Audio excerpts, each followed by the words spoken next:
मनुष्य जैसे सतयुग त्रेता द्वापर में या वर्तमान में जिनके पुण्य अभी शेष रहते हैं और वो जैसी भी साधनाएं कर रहे हैं उन वो सोचते हैं कि जो आज हमें सुख सुविधा प्राप्त है, जैसे ये दास पहले लोक वेद के आधार से हनुमान जी का पुजारी था, परंपरागत बाबा श्याम जी की पूजा भी थी, वो भी करते थे, और भगवान श्री राम श्री कृष्ण जी, भगवान विष्णु और शंकर जी के हम गणे करड़े उपासक थे। कट्टर यानी विष्णु जी को विशेष महत्व ये दास देता था, गीता जी का नित्य पाठ किया करता था।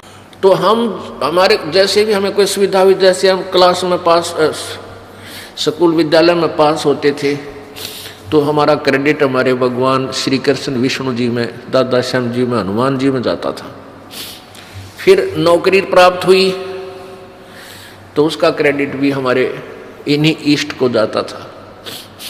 फिर संतान हुई, पुत्र पुत्रियां हुई, तो हम ये सोच रहे थे कि ये सब सुविधाएं हमारी इन पूजाओं से हैं जो हम वर्तमान में कर रहे हैं, मंगलवार के व्रत हैं और गीता जी के पाठ थे और जन्माष्टमी को व्रत रखा करते थे। तो अब ये पता चला कि ये हमारे पूर्व संस्कारों का प्रतिफल हमें मिल रहा था। वर्तमान की जो साधना थी वो सारी शास्त्र विरुद्ध थी, उनसे कोई भी लाभ हमें होने वाला नहीं था। लेकिन जब तक हमारे पुण्य चलते हैं तब तक हम यही सोच रहे होते हैं कि जो हम क्रिया कर रहे हैं बिल्कुल ओके है, और कोई दूसरा समझाने की चेष्टा करता है उसके कान्ना पर गटाड़ देते हैं कि नहीं नहीं आप गलत कह रहे हो। पुण्यात्माओं, जैसे एक टटीरी पक्षी का वर्णन आता है महाभारत के अंदर। महाभारत का युद्ध कुरुक्षेत्र के मैदान में होने को तैयार था, सेनाएं आमने सामने आ गई। उधर से एक टटीरी पक्षी ने उस कुरुक्षेत्र के मैदान में अंडे उत्पन्न कर दिए और उसने देखा कि तो चारों तरफ से सेनाएं इकट्ठी होकर आ रही, यहाँ तो बहुत कुछ उपद्रव होने जा रहा है। तब उसने परमपिता परमात्मा से अर्ज लगाई कि हे प्रभु मेरे बच्चों की रक्षा करना, रोक है, कोई विकल्प नहीं था। तो परमात्मा पूर्ण ब्रह्म ने, सत्य पुरुष ने इंद्र के लोक से इंद्र के हाथी का गले में लटका हुआ, गले में रहता है एक बहुत बड़ा घंटाड़ा, बोला जैसे मंदिर में टाली सी बजाया कर आपने देखा हुआ घंटी बजाते हैं, एक बहुत बड़ा घंटा हाथी का बांधा जाता है।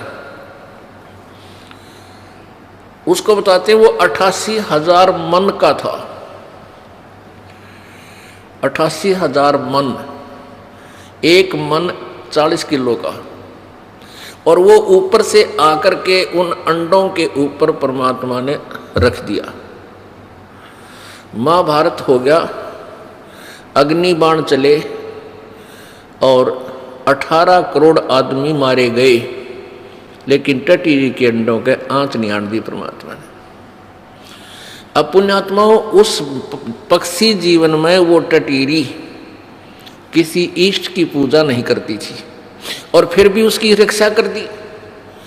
तो वो जब मनुष्य शरीर में थी, किसी जन्म में वो कबीर परमेश्वर के चरणों में रही थी वो आत्मा, और उसकी पुण्य चलते चलते मनुष्य जीवन भी एंड हो गया। अब पक्षी जीवन में भी आकर के उसके कुछ ऐसे पुण्य शेष थे जो प्रभु ने उसकी रक्षा कर दी।